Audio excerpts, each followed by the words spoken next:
नमः हरे हराये नमः। हरे कृष्णा। आज हम भगवद गीता अध्याय 9 श्लोक नंबर 1 सीखेंगे। चलिए शुरू करते हैं।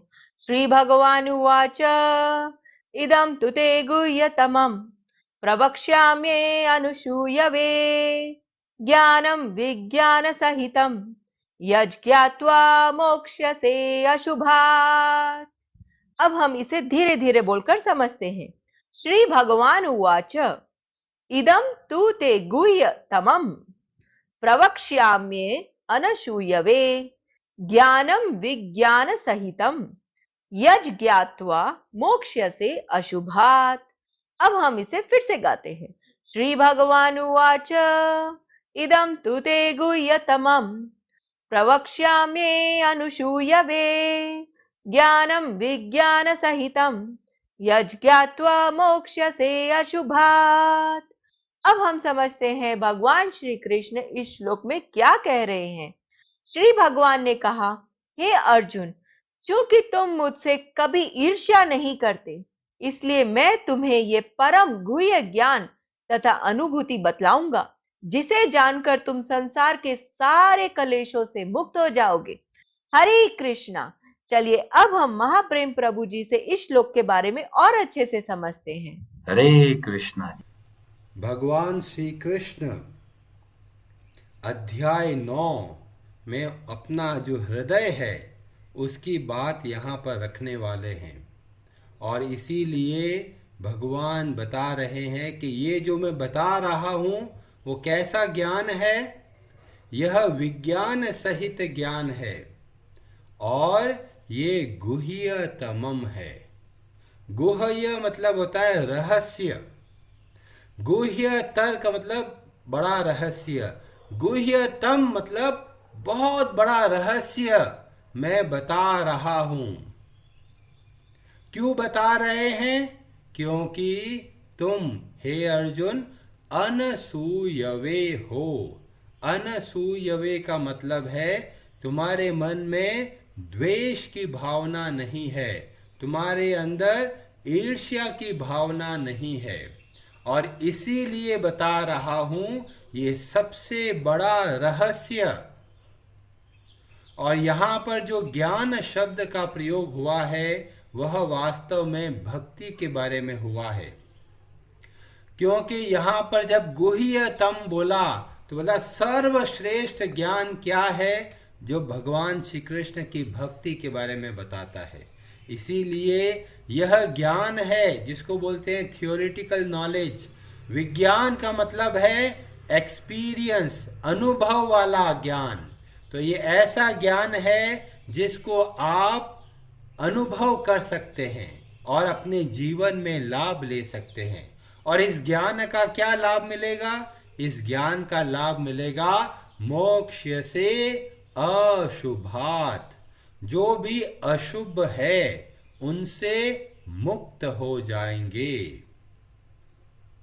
तो यहां से भगवान श्री कृष्ण 9वें अध्याय का आरंभ करते हुए 3 श्लोकों में बताएंगे कि ये भक्ति योग कितना महत्वपूर्ण है और कितना लाभदायक है हमारे लिए। और इसलिए भगवान यहाँ पर बहुत स्पष्ट शब्दों में बता रहे हैं कि यह जो ज्ञान है वो वास्तव में बहुत बड़ा रहस्य है। ऐसा क्या रहस्य है? कोई बोलेगा अरे किताब खुली है, हमने पढ़ लिया, खत्म हो गया, इसमें बड़ा रहस्य क्या है? इसमें बहुत बड़ा रहस्य है कि ये एक ऐसी चीज है जो दिखाई दे रहा है पर काम में नहीं ले सकते। कि समझ में नहीं आया कि जैसे कोई बोतल के अंदर, ग्लास की बोतल के अंदर अगर शहद भर के रखा है और ढक्कन बंद रखा हुआ है, अब दिख रहा है कि शहद है, और कई लोग क्या करते हैं बाहर से चाटते हैं और लगता है जी मजा आ रहा है, जी बहुत मजा आ रहा है। किसका मजा आ रहा है? शहद का मजा आ रहा है? नहीं, शहद के बाहर जो ग्लास है उसी को चाटने को लोग मजा समझ जाते हैं। पर वास्तविक मजा कब आता है? जब ढक्कन खुलता है और शहद को चखा जाता है। तो इसका क्या मतलब हुआ कि सब लोग देख सकते हैं कि भगवान भगवत गीता में ऐसा बोल रहे हैं, ऐसा बोल रहे हैं, ऐसा बोल रहे हैं, पर सभी लोग इसको अपने जीवन में नहीं उतार पाते। क्यों नहीं उतार पाते? क्योंकि उनको पता ही नहीं कि किस तरह से उसको जीवन में उतारना है। तो यहां पर भगवान श्री कृष्ण योग्यता बताते हैं, अनसूयवे, जो द्वेष भाव से मुक्त है वे भगवत गीता को अच्छे से समझ सकते हैं और समझा सकते हैं। क्योंकि 18वें अध्याय में भगवान श्री कृष्ण स्वयं बोलते हैं, भक्तया माम अभिजानाति। जो भक्त है, जो प्रत्यक्ष भक्ति करते हैं, वे ही भगवत गीता को समझ सकते हैं और समझा सकते हैं। तो उसके अलावा जो बहुत बड़े बड़े विद्वान भगवत गीता लिखते हैं, तो क्या वो काम की नहीं है? तो यहाँ पर प्रभुपाद जी बोलते हैं, हाँ, वो काम की नहीं है। क्यों?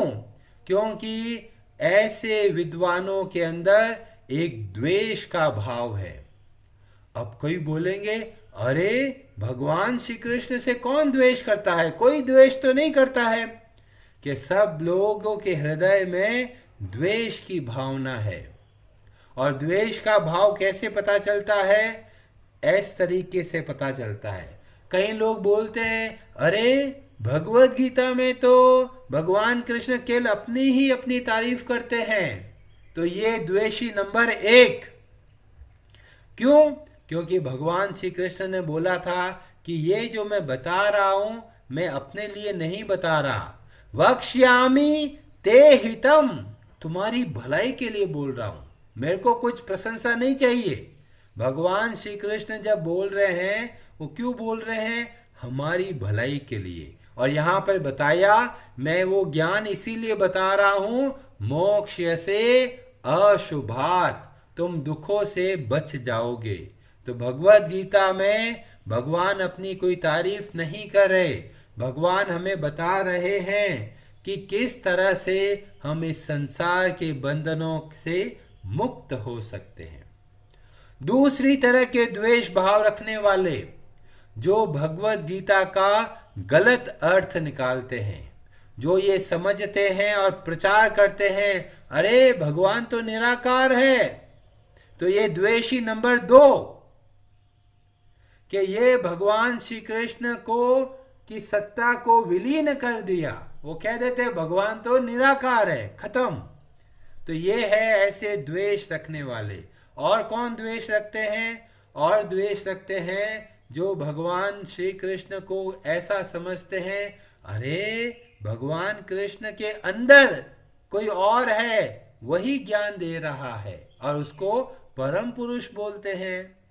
तो ऐसा ज्ञान देने वाले ये है द्वेषी नंबर 3। और द्वेष की वजह से भगवत गीता का गलत अर्थ निकालते हैं। भगवान ने इतने स्पष्ट शब्दों में बोला कि मुझको भक्ति कितनी प्रिय है। हर तरह के योगियों में सबसे बड़ा योगी वही है जो भगवान श्री कृष्ण की भक्ति करता है। और उसके बाद में भी बहुत सारे गुरु हैं जो भगवत गीता का अपने नया नया अर्थ निकालते हैं। और वह अर्थ इसीलिए गलत निकालते हैं क्योंकि उनके मन में द्वेष का भाव है।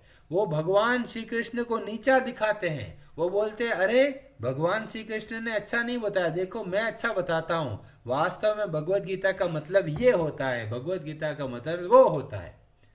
तो इसीलिए भगवान श्री कृष्ण हमको सावधान कर रहे हैं। जो भगवान श्री कृष्ण की प्रत्यक्ष भक्ति नहीं करता, चाहे कितना भी बड़ा विद्वान हो, वह भगवत गीता को नहीं समझा सकता। आपको हजारों किताबें मिलेगी मार्केट में, भगवत गीता ऐसी, भगवत गीता से ये सीखिए, भगवत गीता में ऐसा बताया, ये भगवत गीता का तात्पर्य। तो समझ लीजिए वो सब बोगस है। वो हमें भगवत गीता का सही बातें नहीं बताते। यहाँ पर बोला गुह्यतम, बहुत बड़ा रहस्य बता रहा हूं। और आगे चल के 18वें अध्याय में भगवान श्री कृष्ण एक बहुत बड़ा शब्द का प्रयोग करते हैं, सर्व गुह्यतमम, सबसे बड़ा रहस्य बता रहा हूं। क्यों बता रहा हूं? इष्टोसी में, और मैं बता रहा हूं वक्ष्यामि ते हितम, तुम्हारी भलाई के लिए बोल रहा हूं। और 2 श्लोक ऐसे बोलते हैं जो भगवत गीता के सबसे बड़े रहस्य है, क्योंकि 18वें अध्याय के 64वें 64 श्लोक में बोलते हैं सर्व गुह्यतमम, सबसे बड़ा रहस्य है। और वो 2 श्लोकों में बोलते हैं 18वें अध्याय के 65वां 65 और 66वां श्लोक।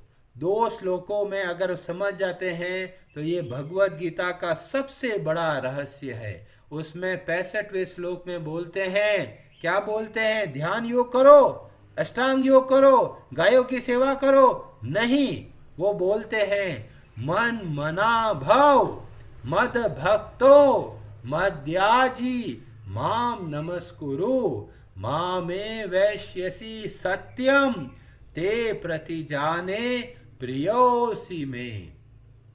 मन को मुझ में लगाओ, मुझ में मतलब किसको? भगवान श्री कृष्ण में।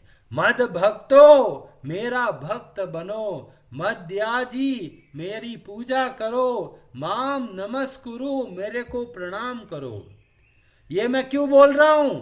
वक्ष्यामि ते हितम, तुम्हारी भलाई के लिए बोल रहा हूं। जब हम भक्त बनते हैं तो भगवान कहते हैं मैं तुम्हारा पूरा ध्यान रखता हूं। और फिर भी लोग अपने हिसाब से भगवत गीता का अलग अलग अर्थ निकालते हैं। और 66वें श्लोक में बोला सर्वधर्मान परित्यज्य माम एकम शरणम व्रज, केवल एक भगवान श्री कृष्ण की शरण में जाना है। और ये सबसे बड़ा रहस्य है। जो लोग द्वेष रखते हैं वे इन 2 श्लोकों को भूल जाते हैं द्वेष की वजह से। और इसीलिए बोला अगर भगवत गीता को समझना है तो भगवान के भक्त से समझिए, जो नियम से भगवान श्री कृष्ण की भक्ति का प्रयास करता है।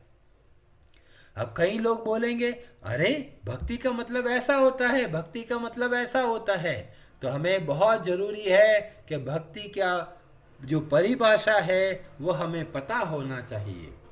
भक्ति की परिभाषा बताई थी नारद जी ने अपने ग्रंथ नारद पंचरात्र में, और वहां पर बताया सर्व उपाधि विनिर्मुक्तम तत्परत्वेन निर्मलम ऋषिकेन ऋषिकेश सेवनम भक्तिर उच्यते। जब हम अपने शरीर से, अपने मन से, अपनी बुद्धि से भगवान श्री कृष्ण की सेवा करते हैं तो वह भक्ति कहलाता है। और प्रभुपाद जी इसको बहुत अच्छे से समझाते हैं कि भक्ति का मतलब यहाँ पर क्या है।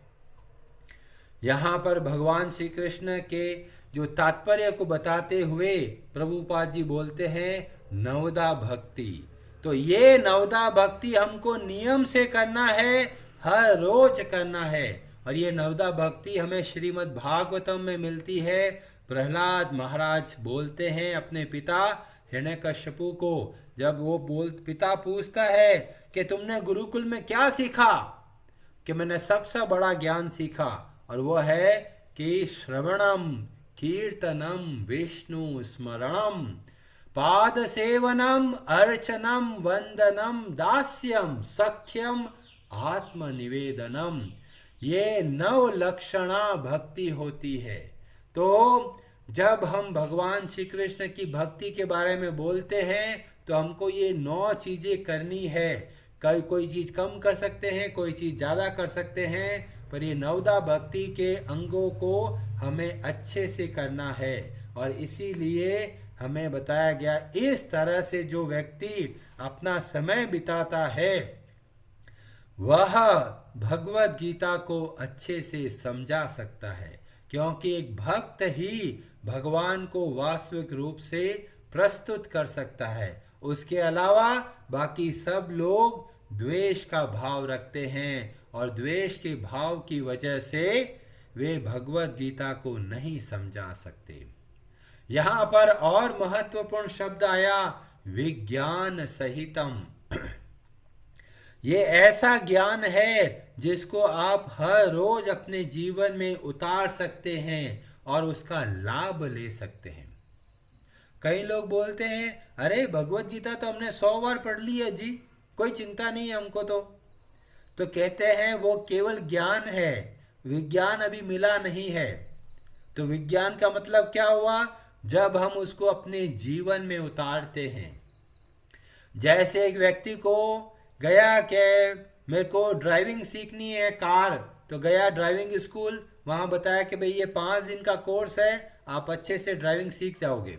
और पहले दिन दूसरे दिन सब बता देते हैं, गियर ऐसा होता है, क्लच ऐसा होता है, ब्रेक ऐसा होता है, गियर ऐसे चेंज करना है, स्टीयरिंग को ऐसे देखना होता है, मिरर में ऐसा देखना होता है, पीछे ऐसे देखना होता है। 5 दिन में ट्रेनिंग हो गई, ज्ञान पूरा मिल गया। हाँ जी मिल गया, चलाओ जी गाड़ी। और चला रहे हैं, कभी गियर 0 में 1 में, इधर कभी गियर चेंज गड़बड़ हो रहा है, कभी ब्रेक लग रहा है, कभी रेस दबा रहे हैं, कभी पीछे देख रहे हैं, कभी आगे देख रहे हैं। तो कहता है दिमाग काम नहीं कर रहा है। क्यों नहीं कर रहा है? कि ज्ञान तो मिल गया पर उसको अभी अनुभव नहीं हुआ, उसको ये पता नहीं कैसे हम चलाएंगे इसको। और इसीलिए भगवान श्री कृष्ण हमको प्रेरणा देते हैं इसको अपने जीवन में उतारना है। इसीलिए भगवान बोलते हैं करो भव अर्जुन योग युक्तो, अपना निरंतर ये प्रयास करोगे तो धीमे धीमे बहुत अच्छे से गाड़ी चलाना आ जाएगा। नहीं तो लगेगा अरे जी बहुत कठिन है जी, गियर बदलता हूँ तो रेस दबाना भूल जाता हूँ, रेस दबाता हूँ तो हैंडल देखना भूल जाता हूँ, हैंडल चलाता हूँ तो पीछे देखना भूल जाता हूँ। 100 गलतियाँ होती है। गलतियाँ होगी क्योंकि केवल ज्ञान मिला है, अभी उसको अनुभव नहीं मिला है, तो उसके लिए अभ्यास करना होता है। तो हमें भगवत गीता का ज्ञान केवल ज्ञान सीमित नहीं रखना है, विज्ञान में बदलना है, उसको अपने जीवन में उतारना है। और 9वां अध्याय बहुत बहुत महत्वपूर्ण है। आप हर एक श्लोक को सावधानी पूर्वक सुनिए, इतनी जबरदस्त बातें भगवान श्री कृष्ण हमें बताते हैं हमारी भलाई के लिए। हरे कृष्णा जी। आप सबका बहुत बहुत धन्यवाद।